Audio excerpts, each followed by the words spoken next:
Hello everyone, our today's topic is law of conservation of energy। बहुत ही important topic है और इसमें basically सारी थ्योरी है, याद तो आप लोग कर ही लोगे, लेकिन मैं आपको इसे एज ए एग्जाम्पल समझाने की थोड़ा कोशिश करूंगी इस कंसेप्ट को। तो आपको इस वीडियो को पूरा अच्छे से देखना है। तो क्या कहता है law of conservation of energy, पहले स्टेटमेंट में हम समझ लेते हैं क्या कह रहा है। It states that energy can neither be created nor be destroyed, it can only be converted into one form to another. वो कह रहा है कि एनर्जी को ना हम बना सकते हैं ना हम मिटा सकते हैं, बस हम उसको एक फॉर्म से दूसरे फॉर्म में क्या कर सकते हैं, कन्वर्ट कर सकते हैं। अब इसको मैं आपको एक एग्जांपल से समझाती हूँ। क्या होता है कि एक लेक्चर लग रहा है, हम लोग बैठे हुए हैं क्लासरूम में, टीचर लेक्चर दे रहा है और हम सब सिटिंग पोजीशन में, रेस्ट पोजीशन पे आराम से हैं। तो क्या होता है, हमारे अंदर एक एनर्जी तब भी होती है, और आपको पता है जब हम रेस्ट में होते हैं तब कौन सी एनर्जी होती है हमारे पास, पोटेंशियल एनर्जी होती है। फिर जैसे ही सपोज रिसेस हुई, टीचर क्लास से बाहर गया, तो सभी बच्चे मोशन में आ जाते हैं, है ना, कोई कहाँ जा रहा है, कोई कहाँ जा रहा है। तो अपने आप एक एनर्जी किस में कन्वर्ट हो गई, दूसरी एनर्जी में। कौन सी एनर्जी, जब आप मोशन में होते हो तब आपके पास कौन सी एनर्जी होती है बच्चों, काइनेटिक एनर्जी। तो क्या हुआ, अपने आप ही एक एनर्जी किस में कन्वर्ट हो गई, दूसरी एनर्जी में। क्या आपने इसके लिए कुछ कोई फिनोमिना किया, कोई अपने आप को किक लगाई, कोई अपने आप को कोई स्क्रू घुमाया अपना कि एनर्जी कन्वर्ट हुई हो एक से दूसरे में, नहीं।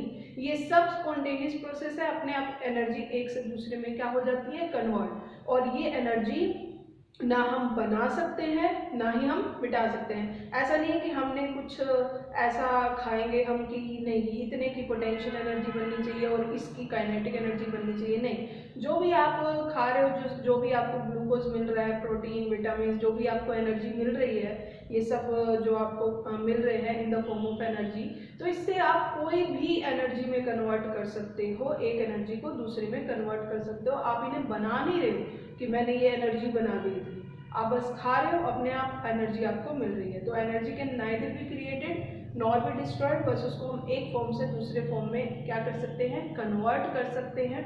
और इसके बहुत सारे डिवाइसेस हैं, जैसे आपने देखा होगा मोटर है। मोटर क्या करता है, इलेक्ट्रिकल एनर्जी को मैकेनिकल एनर्जी में कन्वर्ट कर देता है।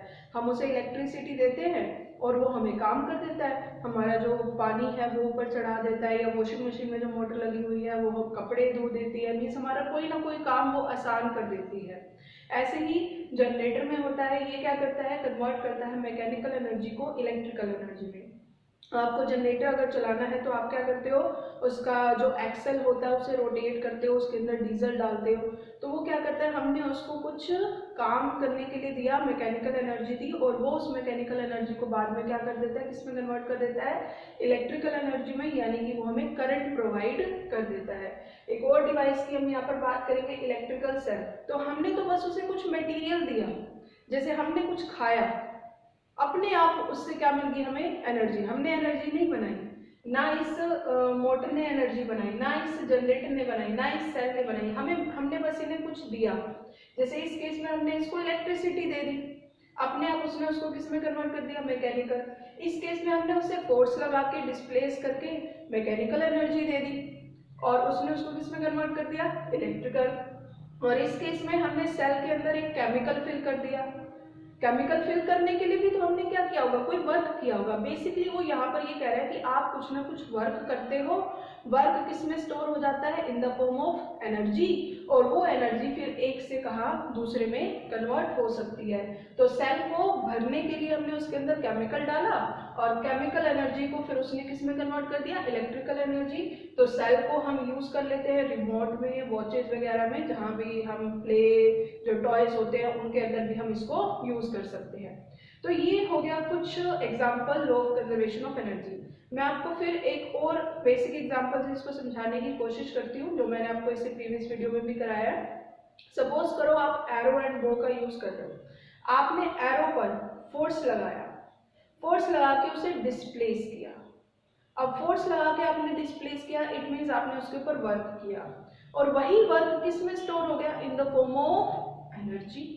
यानी इसके पास एक एनर्जी आ गई, और वो एनर्जी कौन सी होगी, जब अभी हमने इसको स्ट्रेच कर रखा है, ये एनर्जी होगी हमारी पोटेंशियल एनर्जी। और फिर जैसे ही हम इसको छोड़ेंगे बच्चों, तो क्या होगा, अपने आप ये उस एनर्जी को किस में कन्वर्ट कर देगा, पोटेंशियल एनर्जी को काइनेटिक एनर्जी में। अगर हम सीधा एरो को यूं छोड़ते हैं वो यहीं कहीं नीचे गिर जाता by the force of gravitation, लेकिन अगर हमने उसको ऐसे डिस्प्लेस करके छोड़ा तो वो आगे जाके टारगेट को हिट करेगा। क्यों करेगा? क्योंकि यहाँ से यहाँ तक लाने में हमने उस पर वर्क किया और वही वर्क किस में कन्वर्ट हो गया? In the form of energy. तो यहाँ पर वो सिंपल यही बात कह रहा है कि आपने एनर्जी नहीं बनाई, आपने कोई काम किया, काम अपने आप किस में स्टोर हो गया? In the form of energy, और एक एनर्जी दूसरे में कन्वर्ट हो सकती है, and this is known as law of conservation of energy. अब यहाँ पर इसकी एक और स्टेटमेंट है, इसको मैं बाय एग्जांपल आपको समझाऊंगी, थ्योरेटिकल से नहीं, मैथमेटिकल वैल्यू से, न्यूमेरिकल वैल्यू से। उसके लिए पहले हम इसको रीड करते हैं। क्या ये कह रहा है कि मैकेनिकल एनर्जी, अब मैकेनिकल एनर्जी होती क्या है? मैकेनिकल एनर्जी होती है बच्चों sum of potential energy and kinetic energy. जब आप पोटेंशियल एनर्जी और काइनेटिक एनर्जी को ऐड कर देते हो वो हो जाती है मैकेनिकल एनर्जी रिमेन्स कंजर्व्ड। तो दो डेफिनेशन है, लेकिन दोनों का मतलब यही है कि कोई खत्म नहीं हो रहा, कोई बन नहीं रहा, कुछ कम नहीं हो रहा, बस एक दूसरे में क्या हो रही है? कन्वर्ट हो रही है, यानी कि सब कुछ कंजर्व्ड है, दैट मीन्स कांस्टेंट है। जैसे कि मैं आपको एक एग्जांपल और बताती हूँ। आप हमारे जो मम्मी पापा होते हैं वो क्या करते हैं, पापा तो नहीं, मम्मी ज्यादातर क्या होती है, मान लो कोई मिठाई दे गया, चॉकलेट्स दे गया, तो क्या करते हैं उसको कहीं और छुपा के रख देते हैं, कंजर्व करते हैं, संभाल के रखते हैं। आपने कंजर्वेशन ऑफ एनिमल्स के बारे में समझा होगा। तो इसका मतलब क्या है, अगर उन्होंने जब कहीं छुपा के रख दिए, मान लो कोई बादाम, काजू, कोई चॉकलेट कहीं ऐसी जगह छुपा के रख दी जो हमारे पास हमें नहीं पता, हमारी नज़रों के सामने नहीं है, तो क्या होगा? कुछ दिनों बाद जब हम भी देखेंगे तब भी वो उतने हैं, कुछ दिनों बाद देखेंगे तब भी उतने हैं, क्योंकि हम बीच बीच में से उठा के खा ही नहीं रहे, हमें पता ही नहीं है वो कहाँ है। यानी कि वो बादाम काजू क्या कर लिए? कंजर्व कर लिए। वो चॉकलेट क्या कर ली? कंजर्व कर ली। जितनी पहले थी उतनी ही अब है, उसमें कोई भी चेंज नहीं आया। तो कंजर्व का मतलब आप यहाँ से भी समझ सकते हो, conserve means it is kind of constant, इसमें कोई भी चेंज नहीं आया है, जितनी पहले थी उतनी ही अब है। टोटल एनर्जी यानी मैकेनिकल एनर्जी, मैकेनिकल एनर्जी को आप टोटल एनर्जी भी बोल सकते हो, इसकी बात हो रही है। बस ये दोनों आपस में एक दूसरे में क्या होती रहेंगी? कन्वर्ट। पोटेंशियल काइनेटिक में, काइनेटिक पोटेंशियल में, बट टोटल एनर्जी क्या रहेगी? कंजर्व रहेगी। तो अब इसको हम समझते हैं एक एग्जांपल से। Let us consider a body of mass 20 ग्राम। एक बॉडी है जिसका मास है 20 ग्राम, उसको हमने ड्रॉप किया फ्रॉम ए हाइट 50 मीटर, उसको हमने 50 मीटर हाइट से ड्रॉप किया है। Then the value of kinetic, potential and mechanical energy at different instants will be. तो इन तीनों की वैल्यू हम फाइंड आउट करेंगे डिफरेंट डिफरेंट इंस्टेंट पे। तो यहाँ पर हम g की वैल्यू ले लेते हैं 10। तो क्या करते हैं, हम अज्यूम करते हैं कि एक ऑब्जेक्ट है, कितने मीटर हाइट पे है? 50 मीटर, और फिर वो कितने हाइट पर है? 40, फिर 25 0 मीन्स एक ऑब्जेक्ट है 50 मीटर हाइट से हमने उसको ड्रॉप किया। हम चेक कर रहे हैं अलग अलग इंस्टेंट पे। एक बार हम चेक करेंगे कि 50 पे कितनी पोटेंशियल एनर्जी है, कितनी काइनेटिक और कितनी मैकेनिकल, यानी टोटल हो जाएगी। फिर हम 50 के बाद 40 पे चेक करेंगे, फिर 25 बिल्कुल आधे रास्ते पे, और फिर बिल्कुल वापस ग्राउंड पे जब वो पहुंच जाएगा 0।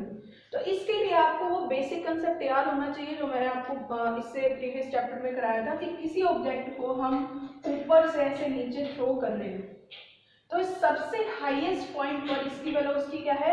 0। हमें इसे कोई वेलोसिटी देने की जरूरत नहीं है, इस पॉइंट पर वेलोसिटी क्या है इसकी? 0। और जैसे जैसे ये नीचे आता जाएगा तो इसकी वेलोसिटी क्या होगी? इंक्रीज। ये आपने पढ़ा हुआ है, आपको याद होना चाहिए। जैसे जैसे कोई ऑब्जेक्ट ऊपर जाता है इसकी वेलोसिटी क्या होती है बच्चों? इंक्रीज। हाईएस्ट पॉइंट पे वेलोसिटी 0, और इसके बाद फिर जब वो ऊपर से नीचे आता है तो वेलोसिटी क्या होती है? हाँ, इंक्रीज होनी स्टार्ट। यहाँ से यहाँ जा रही है तो वेलोसिटी डिक्रीज, नीचे से जैसे जैसे ऊपर जाएगी वेलोसिटी कम होती जाएगी।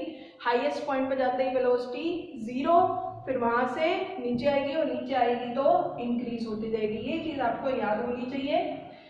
तो मैंने आपको रिवाइज करा दी, अगर नहीं याद थी तो। अब बस हम इसको मैथमेटिकली देखते जाएंगे कि क्या ये सही बोल रहा है या नहीं बोल रहा, कि टोटल एनर्जी कंजर्व रह रही है या नहीं रह रही है।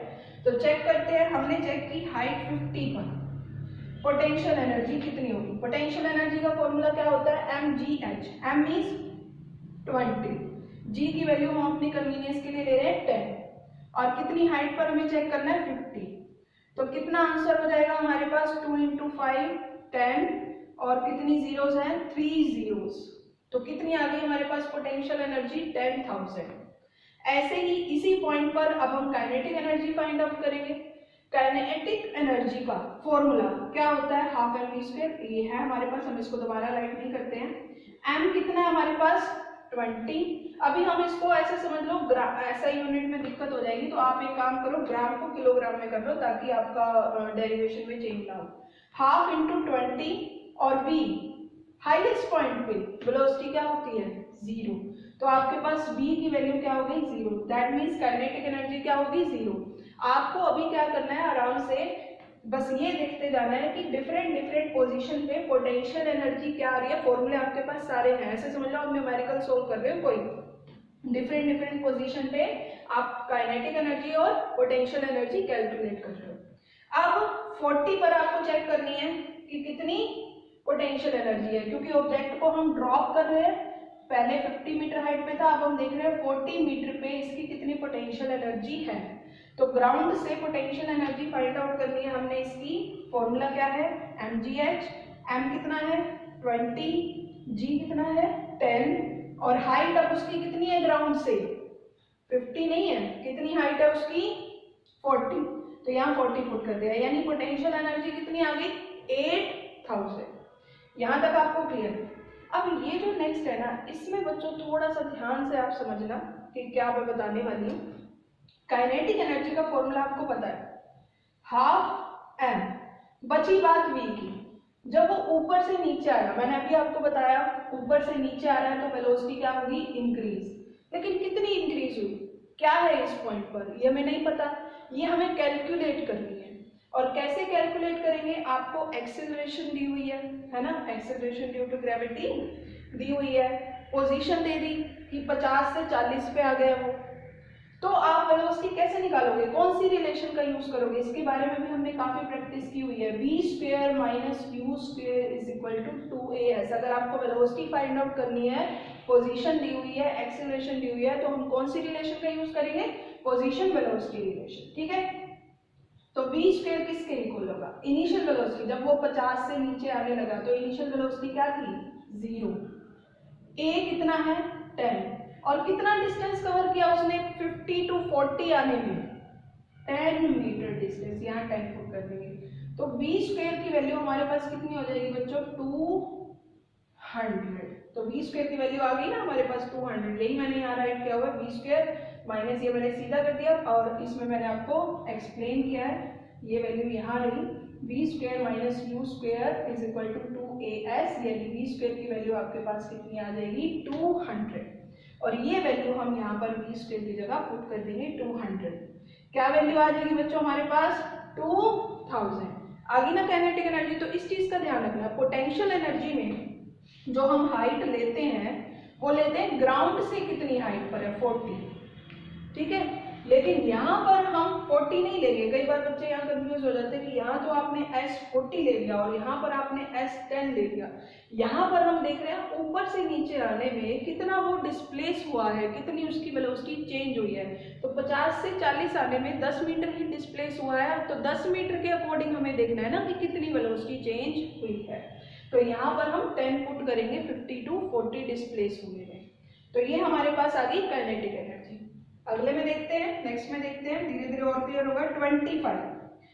25 पे पोटेंशियल एनर्जी क्या होगी, m 20 ही है, g 10, h 25। अब उसकी ग्राउंड से हाइट कितनी है 25 पे आ गया वो, 50 40 से होता हुआ 25। ग्राउंड से अभी कितनी हाइट है उसकी 25 और ये सॉल्व करेंगे तो कितना आ जाएगा हमारे पास 5000। अब फाइंड आउट करते हैं इसी 25 मीटर पे उसकी काइनेटिक एनर्जी कितनी है। तो हाफ m, यहाँ तक कोई दिक्कत नहीं, v की वैल्यू चाहिए और v की वैल्यू ऐसे ही कैलकुलेट करनी पड़ेगी हमें। अब हम देख रहे हैं 50 से 25, क्योंकि ये हमारी मैक्सिमम हाइट है, यहाँ से 50 से 25 आने में इसकी कितनी वेलोसिटी इंक्रीज होगी। तो इस फॉर्मूले में हमें v चाहिए, u तो 0 ही है, 50 से ले रहे हैं हम, इज इक्वल टू 2, a कितना हो गया 10, बट s यहाँ पर अब कितना हो जाएगा हमारे पास 25, एस कितना हो जाएगा बच्चों हमारे पास 25 की 50 से वो कितना डिस्प्लेस हो गया 25, तो v स्क्वायर की वैल्यू हमारे पास कितनी आ जाएगी 500। इसे जब हम सॉल्व करेंगे कितना आ जाएगा 25 इंटू 250 इंटू एक और 0 500।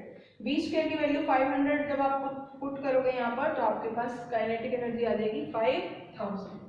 और लास्ट जब वो ग्राउंड पे पहुंच गया 0, अब पोटेंशियल एनर्जी कितनी होगी 0। क्यों?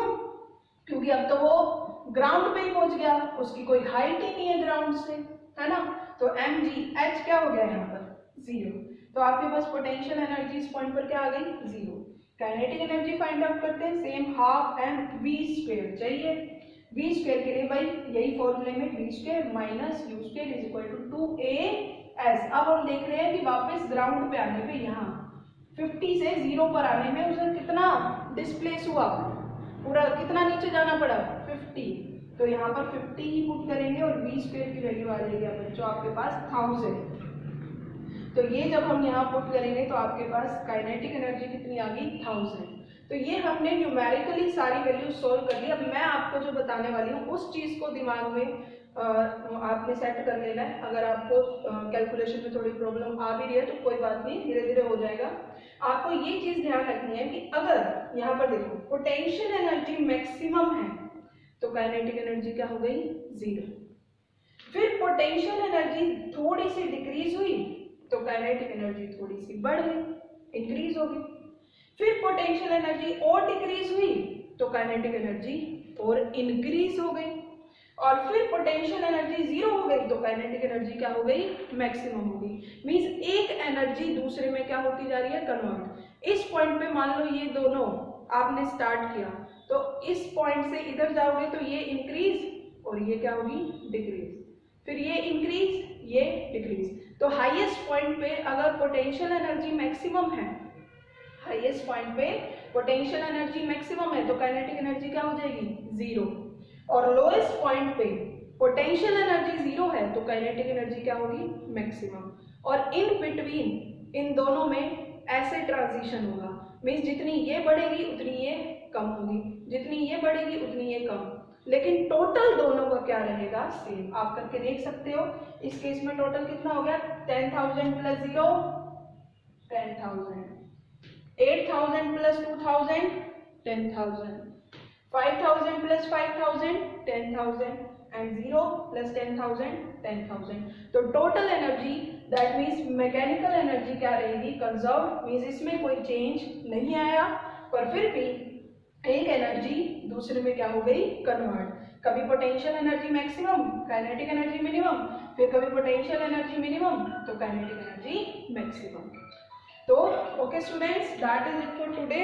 और आपको ये टॉपिक बहुत अच्छे से करना है।